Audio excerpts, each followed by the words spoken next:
വധശ്രമത്തിൽ നിന്ന് രക്ഷപ്പെട്ടോടിയ യുവാവിന്റെ ജീവൻ തന്നെ രക്ഷിച്ചിരിക്കുകയാണ് തെരഞ്ഞെടുപ്പ് നിരീക്ഷണ സംഘം. പത്തനംതിട്ട കോഴഞ്ചേരി സ്വദേശി സുമിത് എന്ന ചെറുപ്പക്കാരന്റെ ജീവനാണ് ഇത്തരത്തിൽ തെരഞ്ഞെടുപ്പ് സംഘത്തിന്റെ സമയോചിതമായ ഇടപെടലിലൂടെ രക്ഷിക്കാൻ കഴിഞ്ഞത്. Kozhencherry taluk assistant supply officer PT Dileep Khan, CPO US Harikrishnan, driver R Sreejith Kumar, photographer Anu എന്നിവരടങ്ങിയ നിരീക്ഷണ സംഘമാണ് ഗുരുതരമായി പരിക്കേറ്റ വാഴൂർ ആനിക്കാട് കൊമ്പാറ സ്വദേശി സുമിത് എന്ന 30 വയസ്സുള്ള യുവാവിന്റെ ജീവൻ രക്ഷിച്ചത്.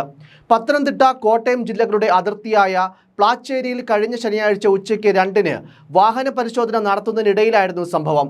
പൊന്തൻപുഴ വനപ്രദേശത്ത് നിന്നുമാണ് ഷർട്ടും അടിവസ്ത്രവും മാത്രം ധരിച്ച യുവാവ് അവശനായി ഓടിവരുന്നത് ഇവർ കണ്ടത്. സംഘത്തെ കണ്ടപ്പോൾ ഇവരുടെ കാൽക്കലിലേക്ക് വീണ യുവാവിന്റെ മുഖത്തു നിന്നും ശരീരത്തു നിന്നും ചോര ഒഴുകുന്ന അവസ്ഥയിലായിരുന്നു. വായും മുഖവും ആസിഡ് ഒഴിച്ച് പൊള്ളിച്ച നിലയിലും.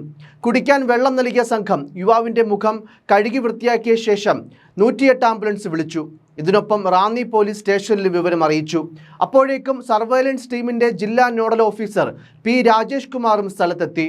യുവാവിനെ ആംബുലൻസിൽ റാന്നി താലൂക്ക് ആശുപത്രിയിലും അവിടെ നിന്ന് കോട്ടയം മെഡിക്കൽ കോളേജ് ആശുപത്രിയിലും എത്തിച്ചു. സ്ഥലത്തെത്തിയ മണിമല, റാന്നി സ്റ്റേഷനുകളിൽ നിന്നുള്ള പോലീസുകാർ ഉടൻ അന്വേഷണവും ആരംഭിച്ചു. അന്വേഷണത്തെ തുടർന്ന് പ്രതികളായ കൊടുങ്ങൂരിൽ വാടകയ്ക്ക് താമസിക്കുന്ന ഇടുക്കി സ്വദേശി സാബു ദേവസ്യ, കൊടുങ്ങൂർ പാണപ്പുഴ സ്വദേശി G പ്രസീദ് എന്നിവരെ മണിമല പോലീസ് അറസ്റ്റ് ചെയ്തു. സുമിത്തും സാബുവും തമ്മിൽ മുൻവൈരാഗ്യമുണ്ടായിരുന്നുവെന്നാണ് അറിയാൻ കഴിയുന്നത്.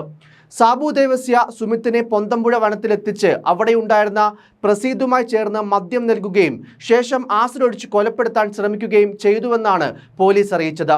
മാർച്ച് 30-നും സമാനമായ രീതിയിൽ യുവാവിനെ വനത്തിലെത്തിച്ചുവെങ്കിലും അന്ന് കൊലപാതക ശ്രമം നടന്നില്ലെന്ന് പ്രതികൾ പോലീസിനോട് പറഞ്ഞു.